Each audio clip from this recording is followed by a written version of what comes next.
Da da da da! Yes, look, Danhausen has his own action figure now from Zombie Seller. You can go get this, pre-order it right now at zombieseller.com. For another week, it comes with accessories, which are a jar of teeth, Danhausen money, and a sack of human monies. Looks just like Danhausen, doesn't it? Go order this, or be cursed! Danhausen is already number one, but we must be number one for all time. So, get on it, or be cursed. Well, I said it. What are you doing watching this video still? Go order it. Alright, see you later. Thank you for buying this toy.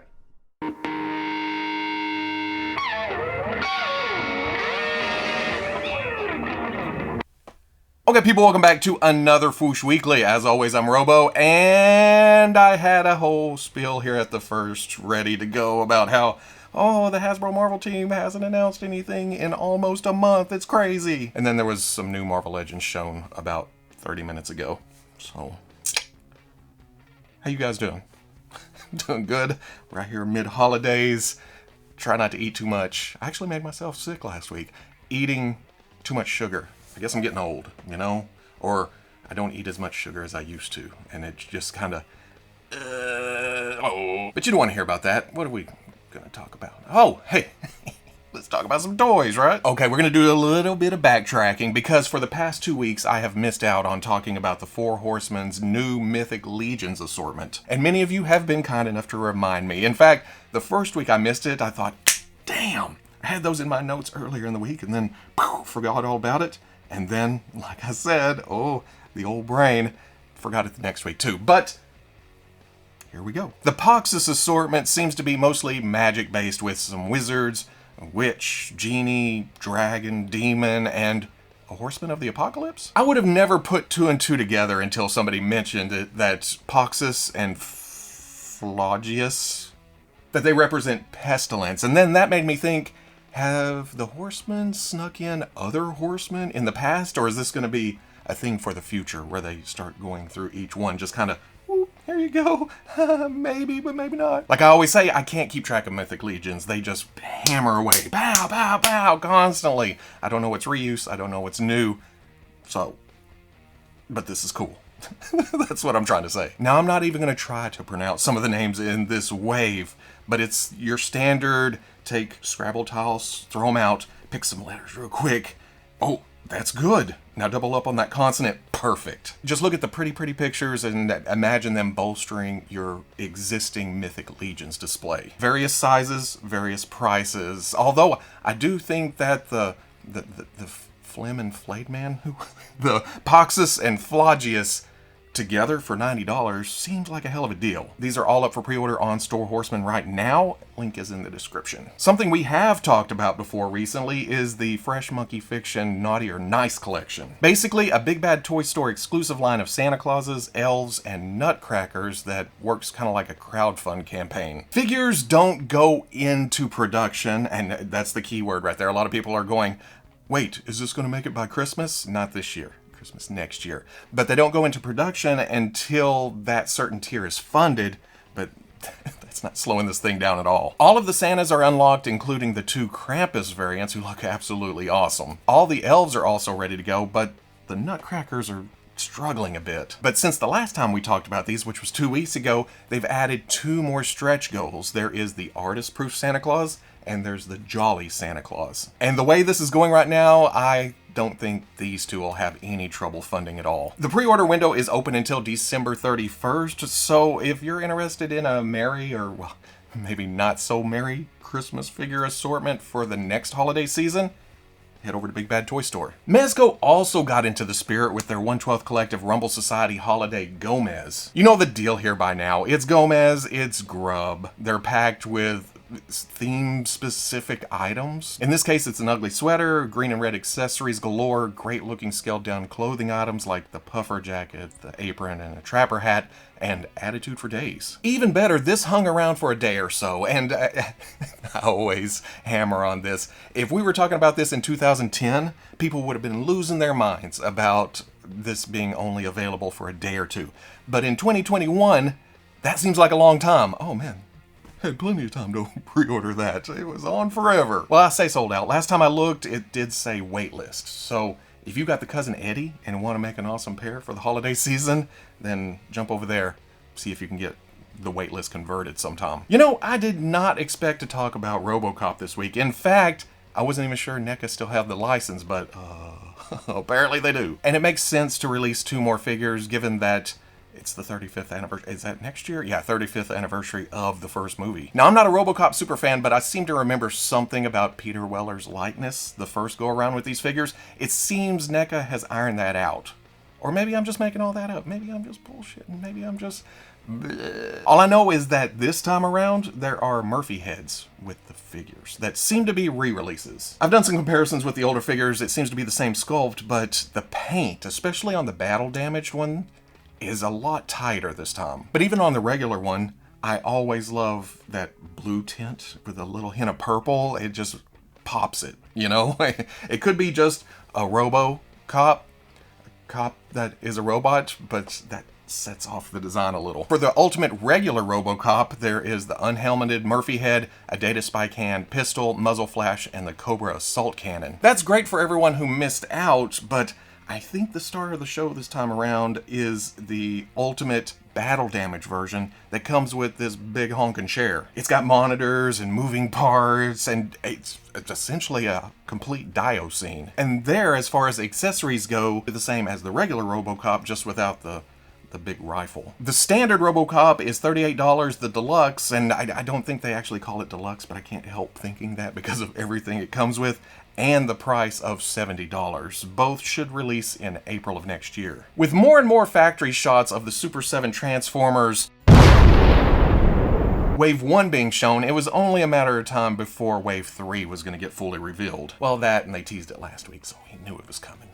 On top of that, they had already announced the lineup when they announced the line itself, but seeing prototypes, it's way better. I'm okay with lists, but plastic is prettier. Or resin, I guess, in this case. I'm not as familiar with Tarn as I am other Transformers, but he's a Decepticon that wears a Decepticon logo for a mask. How much more hardcore can you get than that? He doesn't even try to hide the fact. He walks into any bar on Cybertron and it's just, that's right, I'm a Decepticon. Plus, he just looks like a badass, but they do soften that edge a bit with the inclusion of Nickel, who looks like, hey guys, what's happening? Now, I do kind of remember the episode with Alligatorcon. I mean, it's kind of hard to suppress the fact that Optimus Prime was dismantled, reassembled as an alligator, and then spare parts were hung all over the place. Plus, this includes the arm on the tower. It's wacky. Now, I'm a fan of camo, but I never got into G2 Megatron. I mean, it's neat, but I never felt the urge to get it in plastic form, but I know there are fans of that. And honestly, looking at this, the colors are striking, they stand out, the weapons are awesome. I don't get the big stick reference. Does G2 Megatron speak softly? Finally, there's old laser gun nipples himself, Retgar, the keeper of the mystic glue that somehow brings Transformers back to life. Hey, Hot Rod, Cup, how about you grab some of that? Go slather up Prowl and Ironhide and Ratchet and, oh, Optimus Prime? How about that? But nope, they dare to be stupid. I love the addition of the toy head here, plus the TV and, well, the bottle of Transformers wax, whatever it is. And I think that's where this line shines. The addition of crazy things like that, Alligatorcon and Tarn. But they also, you know, Retgar is a main character, and then there's G2 Megatron to bring in the big name. They split it up. Some out there, some close to home, trying to appease a wide swath of fans. $55 a piece, due next fall. The Bandai SH Figuarts Mandalorian Luke Skywalker was revealed a couple of weeks ago at Tamashii Nations 2021, but it was just a couple of pictures.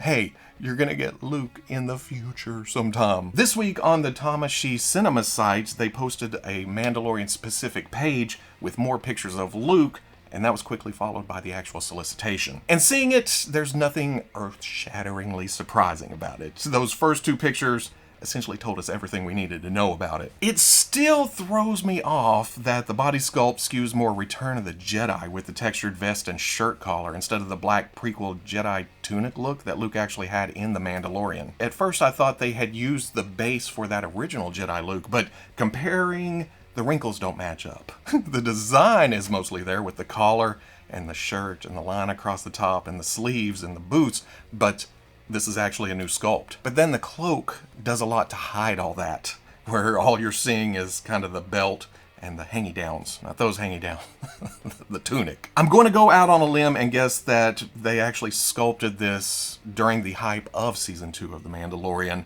and they just did what they could with what they had at the time. But 2020 being 2020, they didn't release it at that time. So they're waiting all the way into 2021 when the Book of Boba Fett's about to come around. Try to get some Star Wars figures out for that, because they also showed Moff Gideon at Tamashii Nations. So when will we see him? But I will admit, the more I see of the Luke head, the more I like it. It still has that kind of dead stare from the Mandalorian, but there's no gold in the hair, and the likeness isn't shabby compared to some of the Hamill sculpts we've had in the past. Saying all that, I still pre-ordered it, but I have a feeling that this will go in my indoor display more than my Mandalorian display. The price was all over the place last night too. Depending on where you looked, it's $65, $70, $75, $80, somewhere in there. And then it's set to release April of next year. Flipping over to Hasbro Star Wars Black Series, this week GameStop posted their pre-order page for the exclusive Gaming Greats, The Force Unleashed Imperial Senate Guard. I got it. Look at that. All those words stuffed together. And looking at the figure, it is exactly what we expected. Take the Black Series Royal Guard, remove the cloak, repaint it all in blue, give it the weapon from the 4-pack Shadow Guard. Palpy's your daddy. I don't know. This is just the formula we've seen with the GameStop exclusive so far, but it is from a game, so there may be people out there not interested. It's a cheap, easy way to put a figure that some people may want in a certain store. Did I just define exclusives in general? I wish Hasbro had added the gauntlets to the Kyrkanos release, well, the Karner Jax release. That way they could have used it here to make it a little bit more accurate, along with Kyrkanos being more accurate, but what you gonna do? $27 set to release in August 22, which brings us to the HasLab Rancor. This is what is on everyone's minds, lips, and fingers for the past few weeks, and it's understandable. I mean, look, most of us want a Rancor, but when the stretch goals were announced, and they were just some bones and cardboard, a Salacious Crumb that we had pre-ordered that same week, a Gamorrean Guard that we've seen several times, that most of us have several of, and then a resculpted Luke, whew, the campaign took a dip. I can only speak for myself, but that didn't add up to the value I was looking for with $350 for the Rancor and the rest of the stuff. So this week, with less than a week to go on the campaign, Hasbro tried to get things back on track by announcing the Rancor Keeper. If it does get to 9,000 and the Rancor is backed, Malakili is automatically added to it. This did get things moving in the up direction again, but very slowly, which means some people were happy, but then some people think too little too late. It's oh, that's not enough for me. And then there's also the school of thought of, hey, hold out until the end, see if they give us anything else, and then make a decision. I don't want to stand here and try to tell anybody how they should spend their money when it comes to, and I want to make this clear, let this sink in, how they should spend their money when it comes to a luxury item based on a fantasy sci-fi movie from 40 years ago. All we can do is vote with our money. If you want it, put your money in there. If you don't. That's the bottom line. We'll wait for Monday. It's been a roller coaster. So, wait, no, maybe, okay, no. Switching to G.I.Joe, pre-orders for the classified series Bat and Alley Viper opened up this week. Now, I know we've already seen reviews and pretty pictures from an early drop at Walmart, but for most of us, this is our first chance to secure these figures. And if I'm not mistaken, this is our first look at some of these promo images. We've only seen the live stream reveal up until this point. So we still have quite a wait ahead of us, but securing the figures in pre-order form is half the battle, you know? And on top of that, with all the improvements that have been made over the past year, like with the designs and the distribution, they've also been tweaking the case packs. Here, it's 3 Alley Vipers, 2 Bats, and 1 Gung Ho. That is very Army Builder friendly, in a wave that comes with Army Builders. A year or so ago, it felt like it would have been 3 gung-hos, 2 alley vipers, and 1 bat, something like that. I don't know if it's officially been said if gung-ho will be different somehow, given a re-release and how they like to take the older figures, put new colors on them, but the rumor around town is that that is the case. Either way, gung-ho on the pegs isn't a bad thing for people who missed out, or if you're wanting to make a custom Marvel Legends Reavers Reese with the head that came with Skullbuster. It's 1 per case, it's not the end of the world. $23 a piece, scheduled for June next year, but I have a feeling they're going to release earlier than that, just because that's how it's been lately. And then to finish off the weekly, some Hasbro Marvel Legends news that popped up right before I walked in here, so I haven't actually had time to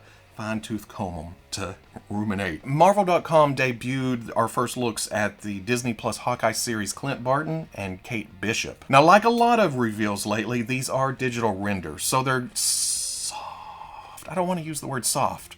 I just feel like when I look at these, I don't expect the final figures to look like this. That makes sense? These don't look like plastic and paint. These, which is, hey, they're digital. They're not plastic and paint. You know what I mean. This gives us a good idea of what we're getting, and I'm pretty happy with these. Not to get too spoilerific, Clint hasn't actually worn this costume in the series yet. We know it's coming because all the posters have it, all the pictures on Disney Plus. As soon as you go looking for it, oh wait, what is Hawkeye wearing? That's kind of cool. And then you watch the series and it's not to that part yet. But it's coming in plastic form, we know that. We don't know how yet though. There's no release information. Don't know if it's a wave or if it's a 2-pack. I'm sure there's rumors. But you know me in lists. I can't remember that shit. But now I'll remember there is a Hawkeye and a Hawkeye coming. Hopefully we'll get ourselves a Hasbro Marvel Fan First blank day here soon.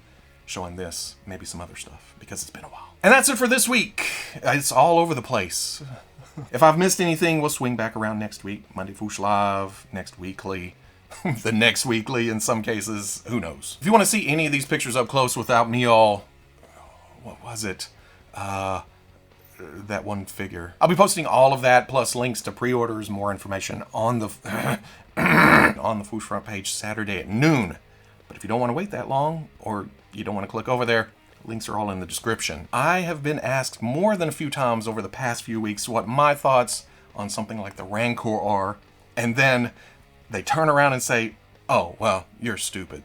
Well, then don't ask. I have no say. I have no stakes in any of these companies I talk about. Well, I mean, there's the Fwoosh Toys Ninjas, but how often do I talk about those? I am not up here trying to sell you something. I am not forcing you into any kind of situation that you are not comfortable with.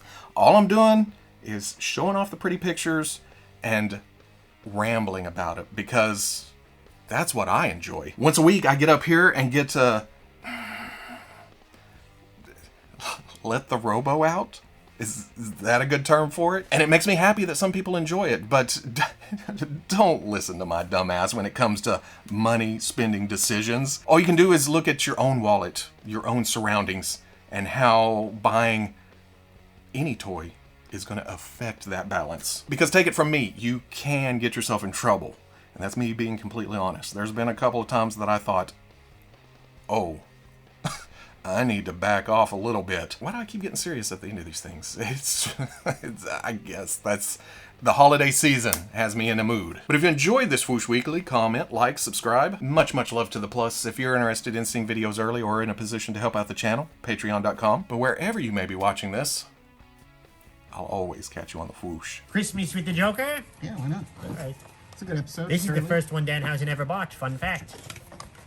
Bought it when it came out, and this was the only one Danhausen was going to get. Lo and behold, Danhausen waited until they all cost a bejesus amount, and then he decided to collect them. Not when they were on clearance, not when they were retail price, but this year, when they cost all the money. Davis, invest in pumpkins so we can make our monies back. Okay.